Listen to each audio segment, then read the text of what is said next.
বড় মাছ দিয়ে কচি ডাঁটার ঝোল খাইতে কিন্তু অনেক বেশি ভালো লাগে। আসসালামু আলাইকুম, কেমন আছেন আপনারা সবাই? আমার পাশের বাড়ির এক ভাবি ডাঁটা বুনছে, তো তার কাছ থেকে আমি ডাঁটা কিনে নিয়ে আসলাম। খুবই কচি কচি ডাঁটা দেখে আমার খুবই ভালো লাগতেছিল, তো ভাবিকে বললাম ভাবি আমাকে 30 টাকার ডাঁটা দেন। তো উনি আমাকে উঠায় দিয়ে দিল। এটা দিয়ে আজকে আমি মাছ ঝোল করব। খুবই ভালো লাগে এই তরকারিটা খাইতে। ডাঁটাগুলো নিয়ে এসে খুব সুন্দর করে পরিষ্কার করে কেটে নিয়েছি, ধুয়ে নিয়েছি। তারপর এখানে ব্রিগেড মাছ নিয়ে নিয়েছি আর আলু কেটে নিয়েছি। তরকারিটা রান্না করার জন্য চুলায় একটা কড়াই বসাই দিয়েছি, সয়াবিন তেল দিয়ে দিলাম। আর তেলটা গরম হয়ে আসলে মাছটা হালকা এপিট একটু ভেজে নিব। মাছটা কষায়ও রান্না করা যায়, কিন্তু আমার কাছে এভাবে রান্না করলে একটু বেশি ভালো লাগে, মানে হালকা একটু ভেজে নিলে বেশি ভালো লাগে।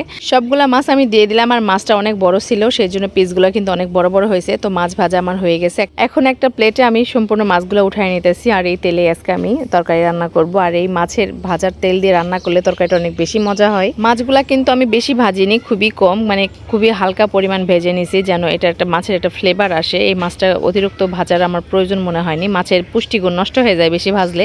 তো যাই হোক, আমার মাছ ভাজা শেষ, আমি মাছগুলো উঠাই নিয়েছি। আর এই তেলে এখন আমি রান্না করব। পেঁয়াজ কুচি দিয়ে দিলাম। পেঁয়াজটা আমি হালকা করে ভেজে নিব, হালকা লালও হবে না, একটু হালকা ভাজলেই হবে। তারপরে এটাতে আমি বাদবাকি মশলাগুলো দিয়ে দিব। আমি তো সবসময় এইভাবে তরকারিগুলো রান্না করে থাকি। আপনারা কে কীভাবে রান্না করেন অবশ্যই কমেন্টে জানাবেন। আর এর মধ্যে কিন্তু বৃষ্টিও শুরু হয়ে গেছে, মানে সকালে আমি ডাটা উঠে নিয়ে আসার পরে কিন্তু বৃষ্টি শুরু হয়েছে। খুব একটা বৃষ্টি হয়নি, একটু একটু বৃষ্টি হয়েছে, তবু ভালোই মাটি ভিজছে। আমার রান্নাঘরের জানালা দিয়ে পুরো বৃষ্টিটাই দেখা যায়। তো আমি বৃষ্টি দেখতেছি আর রান্না করতেছি। আর পেঁয়াজ আমার হালকা ভাজা হয়ে গেছে। এখানে আমি আদা রসুন বাটা দিয়ে দিলাম 1 চা চামচ পরিমাণ। মশলাটাকে আমি পেঁয়াজের সাথে খুব ভালোভাবে একটু ভেজে নিব। তারপরে বাদবাকি গুঁড়া মশলাগুলো দিয়ে দিব। এখানে আমি দিয়ে দিব হলুদ গুঁড়া, আরও দিব স্বাদ মতো লবণ এবং গুঁড়ামরিচ দিব আজকে তরকারিতে, কাঁচামরিচটাও ব্যবহার করব। তারপরে সব মশলা দিয়ে আমি মশলাটাকে খুব ভালোভাবে একটু ভেজে নিব। তারপরে পানি দিয়ে কষান লাগবে। এই মশলাটা যতবার কষাবো তত তরকারিটা বেশি মজা হবে। আমি তরকারির মশলাটা একটু ভালো করে কষাই নিই, এতে তরকারির স্বাদ গন্ধ অনেক ভালো আসে।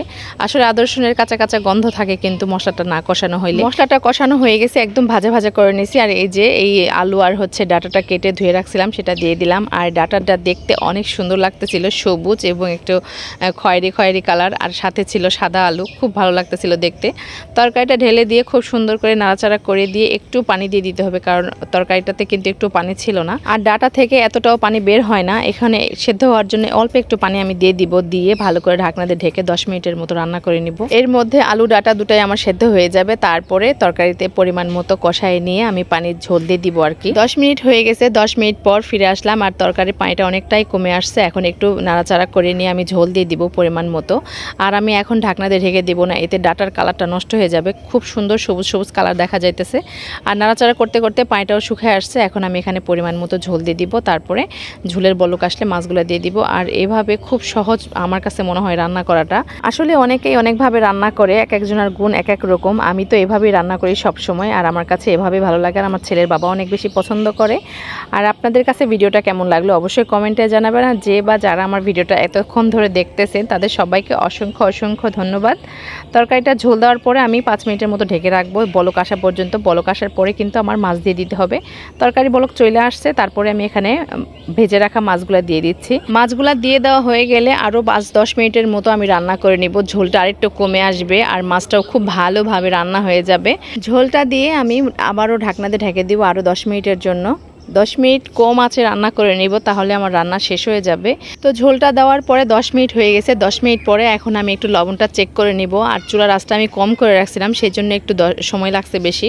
আর লবণটা চেক করে নিলে আমার তরকারিটা হয়ে যাবে, একদম রান্না হয়ে গেছে। ঝোল আর কমাবো না, কারণ এই গরমের সময় কিন্তু ঝোল ভাত খাওয়াটা স্বাস্থ্যের জন্য খুবই উপকার।